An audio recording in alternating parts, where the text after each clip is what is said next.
Nah, ini juga Bu, salah satu metode dari hibrida. Kan mereka menggunakan metodologi untuk melumpuhkan lawan-lawannya. Menggunakan metodologi. Salah satu metodologi yang bisa kita amati adalah mereka mengarahkan orang itu kepada orang-orang sebagai manusia, tokoh-tokoh ini. Jadi bikin dunia publik itu ramai terus dengan persoalan orang ini begini, orang ini begini. Sedangkan dalam Islam, penekanan, apalagi bulan puasa, penekanan itu pada nilai. Assalamualaikum warahmatullahi wabarakatuh. Alhamdulillah sore ini kami bisa berbincang-bincang dengan Pak Habib Sayuti. Assalamualaikum Pak Habib Sayuti. Satu hal yang saya ingin memperoleh penjelasan terinci dari Pak Habib Sayuti mengenai apakah itu komunisme hibrida. Bisa tolong mungkin dijelaskan. Alhamdulillah. Ya. Waalaikumsalam. Terima kasih Bu Murni yang terhormat. Bu Murni ini seorang akademisi yang kita banggakan dari Fakultas Psikologi. Amin, UI. amin. Terima kasih, makasih Pak Habib. Jadi saya dipanggil Pak aja nggak apa-apa. Ya. Saya Yuti aja lah, Bu Murni ini kan murid Anda. Jadi sebenarnya itu satu istilah yang memang saya sengaja gunakan untuk merangsang dunia pemikiran kita. Yaitu selama ini orang lebih sibuk pada ilmu pengetahuan di wilayah positivisme, yaitu yang sudah diperjanjikan. Sementara sebenarnya kalau kita misalnya ikuti wacana-wacana yang berkembang dalam dunia ilmu pengetahuan, itu sebenarnya positivisme itu baru muncul aja belakangan tahun 1800-an lah. Ya. Kalau sebelumnya itu misalnya kalau orang lakukan penelitian terhadap cuaca, ya, kan dasarnya cuaca. Statistik. Katanya buku yang menyebutkan itu ada Club of Metaphysics. Saya beli di Amerika waktu itu. Itu dia katakan kalau ketika Anda menggunakan statistik, there is probability, maka sudah bukan lagi positivisme. Dia bukan lagi sesuatu yang bisa diperjanjikan. Karena dia sudah masuk positivisme. Karena dia tidak terukur lagi. Ya kan? Karena it is based on mana yang mayoritas, kemungkinan-kemungkinan yang lesser important dihilangkan, diabaikan. Bahkan dalam pendekatan tertentu dalam ilmu statistik yang sekarang dipakai dalam fakultas ekonomi dan sebagainya, bahkan di teknik dalam rancangan-rancangan pesawat dan sebagainya, itu dikatakan bahwa pendekatan statistik seperti begini mengabaikan efek kuantum. Efek kuantum. Jadi sekarang kita masuk ke dunia keilmuan, bagaimana kemungkinan terbuka. Karena kalau saya bicara ini bisa panjang. Kita bicara tentang kemungkinan ada satu penamaan-penamaan, istilah-istilah baru yang kita bisa gunakan dalam rangka mendinamisir dunia pemikiran di wilayah ideologi. Karena selama ini Bu Murni yang terhormat, kalau orang bicara ilmu pengetahuan, apalagi di Indonesia, ini kan lebih banyak merupakan produk derivatif dari Barat, kan, Bu Murni. Jadi misalnya di Jerman itu mereka bicara tentang filsafat hidup sehat.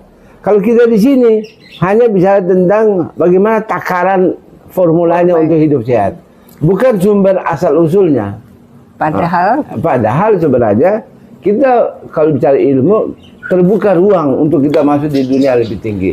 Nah, dalam soal itulah kita harus kembangkan sebenarnya ideologi ini. Salah satu di antaranya yang saya sebutkan komunisme hibrida. Ya.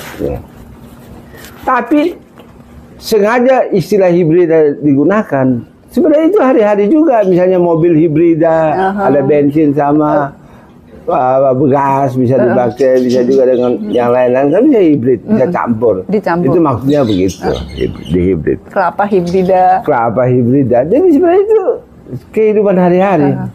Cuman memang kita cermati, Bu Murni, bahwa ideologically speaking, ketetapan MPR kita sudah memutuskan TAP 25 bahwa komunisme itu dilarang dalam pengertian Partai Komunis Indonesia. Partai Komunis Indonesia. Partai Komunis Indonesia Dilarang. Jadi institusinya dilarang. Kalau untuk kajian akademis, ilmu pengetahuan boleh belajar Marxisme dan lain sebagainya. Itu TAP MPR. Dan kepada keluarga anak-anak komunis keturunan PKI jangan didiskriminasi. Harus diperlakukan karena mereka nggak terlibat dan sebagainya. Jadi tidak boleh diskriminasi. Itu TAP-nya itu. Cuman apa namanya, komunisme yang sesungguhnya, yang substansinya kan tidak hilang. Iya, karena dia tetap Tetap eksis. Tetap keluarga keturunan tetap mempelajari idealisme komunis itu. Ya, keturunan tidak boleh diskriminasi. Bisa mereka pelajari karena itu substansi. Walaupun dia tidak dalam bentuk partai. Iya. Sebagai pribadi-pribadi ya. Sebagai pribadi dan orang Indonesia terbuka untuk mempelajari karena apalagi sekarang ada internet, apa orang bisa Google segala macam bisa mempelajari. Jadi semangat ini tidak hilang, Bu Murni. Ya, itu dan dia apalagi bergabung dengan yang lain-lain. Kalau misalnya dia mengalami misalnya hibrida dengan liberalisme, dengan ateisme, dia punya satu kekuatan yang luar biasa. Karena penduduk dunia ini kan sekitar 8 miliar orang. Banyak sekali yang ateis itu banyak. Tidak percaya ada Tuhan, apalagi mau bicara saja nama Tuhan, apalagi nama Nabi, mereka akan tolak. Nah, ini pengikutnya di dunia banyak. Jadi kita jangan anggap sebagai satu hal yang kecil. Dan yang mereka anggap sebagai, mungkin ya, mereka anggap sebagai tantangan terbesar kalau kita ikuti akhir-akhir ini. Yang dianggap tantangan terbesar itu Islam. Nah, itu ya, artinya musuh utamanya dari itu komunisme, ateisme itu mereka anggap kalau ateisme itu kan dia mencari, jadi belum tentu menjadi musuh. Tapi kalau sebenarnya yang mereka anggap sebagai tantangan terbesar itu adalah Islam. Kalau Islam ini apalagi akhir-akhir ini hujahnya itu sangat kuat. Jadi memang berantakan rencana-rencana mereka. Nah, karena dia bergerak di bawah tanah, gitu ya. Namanya clandestine kan. Bergeraknya di bawah tanah. Di bawah tanah. Tidak tampak tapi ada. Tidak tampak tapi ada. Dan kuat. Nah, dan dulu sekitar 300 tahun sebelum terjadi revolusi Islam Iran, itu ada satu orang cendekiawan terkemuka, namanya Mullah Sadra.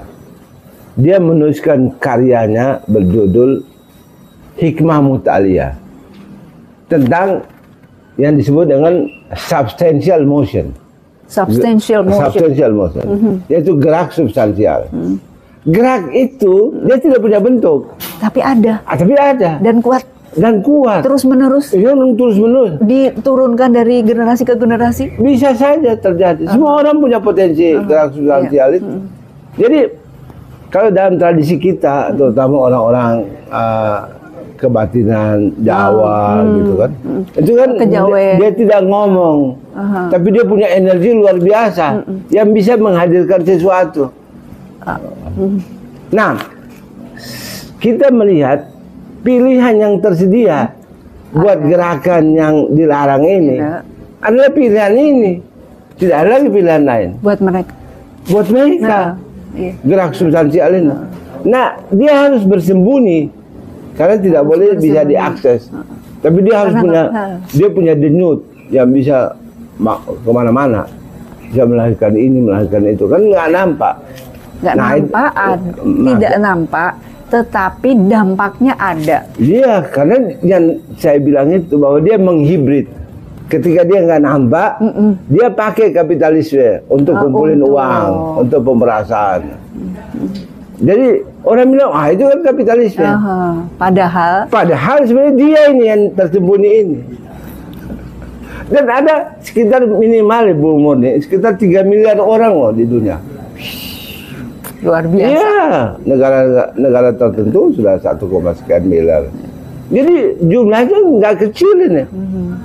Nah, Dan musuhnya terutama adalah Islam, karena dianggap Islam ini bisa membuat berantakan, gitu. Ya, bisa membuat berantakan. Karena kalau kita bicara misalnya Marxisme, dia dari awal kan pijakannya bahwa udahlah tidak usah peduli soal dunia spiritual. Yang ada itu hanya roti yang saya berikan kepada kamu. Coba minta sama Tuhanmu, kan nggak ada rotinya. Nggak dapat roti. Nggak dapat roti. Jadi yang nyata itu dunia materi. Sedangkan Islam ini kan tidak. Ya kan maksudnya spiritual bisa dan punya kekuatan juga. Kekuatannya banget. Kekuatan dan substansialnya juga luar biasa. Memberi kekuatan. Oh, kekuatan misalnya orang membaca ayat kursi misalnya. Luar biasa itu. Luar biasa. Kenapa? Karena ayat kursi itu di dalamnya ada 4 nama Allah. Iya. Allahu la ilaha illa wal hayyul qayyum. Bayangkan Maha hidup dan qayyum itu kalau nggak salah tegak ya. Tegak mungkin. Tegak. Ya. Jadi tauhid itu. Jadi tauhid kepada dalam keadaan Anda berbaring, Anda menjadi makam karena makam itu juga asal dari qayyum itu. Ketika di makam yang terbaring itu ada fenomena tegaknya itu, artinya selalu akuntabilitasnya ke atas kepada Allah. Jadi Allah menjelaskan sifatnya itu sesuai dengan realitas. Realitas ini semua ada qayyumnya, ada dan ada al-qayyim yang menjadi Imam Mahdi. Jadi baru 2 nama itu. Kemudian seterusnya ayat itu kemudian ada Aliyul Azim. Aliyul Azim. Jadi dia di atas melampaui materi yang tadi dibangun ini. Di atas tinggi di atas tinggi dan azim itu artinya bisa luar biasa. Luas. Luar biasa, gerak substansialnya luar biasa, tidak terjangkau oleh manusia. Para ahli mengatakan di alam mutlak, di alam yang tidak terjangkau karena ada ayatnya. Jadi inilah fenomena hibrida itu sebagai satu pilihan yang paling mungkin, yang paling tersedia oleh yang di bawah ini. Untuk bisa melakukan realisasi agendanya, mewujudkan agendanya dan melawan yang Islam menjadi hambatan, menghambat untuk gerakan-gerakan yang lain supaya istilahnya mereka itu semua terukur, materi aja dan secara material, yang tampak, yang nyata. Iya, yang nyata aja lah, nggak usah percaya agama, doa, betul. Jadi sebenarnya sesuatu yang ada dalam hidup kita sehari-hari. Jadi penjelasannya begitu. Jadi kenapa dia menghibrid? Hibrid sebagai satu pilihan yang paling mungkin, yang paling tersedia. Supaya dia bisa realisasi mewujudkan istilah Bomorni agenda-agendanya. Itulah namanya komunisme hibrida itu. Menarik sekali. Jadi Pak Sayuti, dia bentuk luarnya bisa banyak Bomorni. Bisa kapitalisme, bisa ateisme, bisa liberal, bahkan bisa kelompok agama juga. Dia kan pakai untuk kepentingannya dia. Misalnya sebagai kendaraan. Iya, sebagai kendaraan, haji dibikin mahal, apa segala macam. Ya kan? Iya. Haji dibikin mahal. Haji dibikin mahal. Tidak ada tanggung jawab dalam soal dana buat umat Islam yang berasal dari umat Islam loh. Itu dianggap nggak ada. Umroh jadikan bisnis. Semua dibikin bisnis. Ya, umroh jadikan bisnis. Umroh dibikin bisnis. Tidak ada sakralitas itu nggak ada. Bahkan mereka masuk dalam dunia hukum juga hibrid. Misalnya, udahlah MK putusin aja lah, nggak ada urusan sama Tuhan, gitu. Pokoknya kalau kamu nggak putusin, maka kamu akan dibikin begini. Kalau kamu putusin begini, ikut saya, kamu dapat begini. Pokoknya hidup dijamin, semua enak hidup. Ini hibridnya juga. Bagaimana biasa, ya. Jadi memang sudah dirusak ya. Dirusak menurut orang-orang yang masih bisa berpikir waras. Iya, berpikir waras. Jadi relevan Bu Murni kita kajian ideologi ini. Iya. Bayangkan dia tersembunyi. Tapi ada. Dan dia menggerakkan terus menerus menggerakkan secara substansial. Jadi kita juga minta dengan penjelasan ini komunisme hibrida, mungkin kita memohon kepada anak-anak bangsa yang beragama, apalagi Islam, kalau kita dari Islam, Sebenarnya gerak substansi ini ada pada macam-macam kelompok, ada pada kelompok yang beragama, dan ada juga artinya kekuatan itu yang bisa digunakan. Jangan hanya komunisme, kita juga bisa gunakan gerak substansial ini, ya. Tapi untuk tujuan yang luhur, yang mulia, yang real, apa namanya, lillahi, kembali kepada Allah, kembali kepada lillah, untuk dapat keredaannya. Gitu. Jadi niatnya berbeda. Ya, menarik sekali Pak Habib Sayuti. Iya. Sayuti aja. Menarik sekali. Terima kasih banyak sudah memperluas wawasan kami, dan mudah-mudahan ini akan sangat bermanfaat di bulan suci Ramadan ini. Amin. Ya. Untuk itu mungkin sampai kita tapi kita bisa mungkin kesimpulannya bahwa ya, silakan Pak. Silakan, khusus Pak di bulan puasa ini kita bisa mobilisir sumber daya gerak substansial yang kita miliki, yang setiap orang miliki.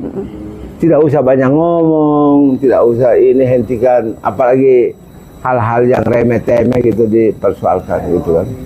Nah, ini juga Bu, salah satu metode dari hibrid, dan kan mereka menggunakan metodologi untuk melumpuhkan lawan-lawannya. Menggunakan metodologi. Salah satu metodologi yang bisa kita amati adalah mereka mengarahkan orang itu kepada orang-orang sebagai manusia, tokoh-tokoh ini. Jadi bikin dunia publik itu ramai terus dengan persoalan orang ini begini, orang ini begini. Sedangkan dalam Islam, penekanan, apalagi bulan puasa, penekanan itu pada nilai. Ya. Tidak usah terlalu terganggu dengan ketokohan-ketokohan. Karena tokoh yang diperkenalkan Allah itu hanya satu, Rasulullah SAW. Jangan terlalu banyak ini, si ini begini sini, akhirnya terlalu banyak gibah. Jadi ini juga menghabiskan energi kita.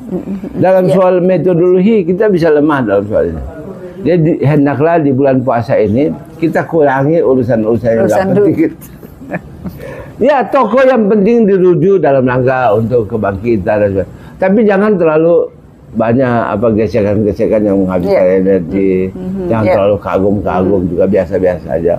Karena kita kembali kepada Allah. Ya.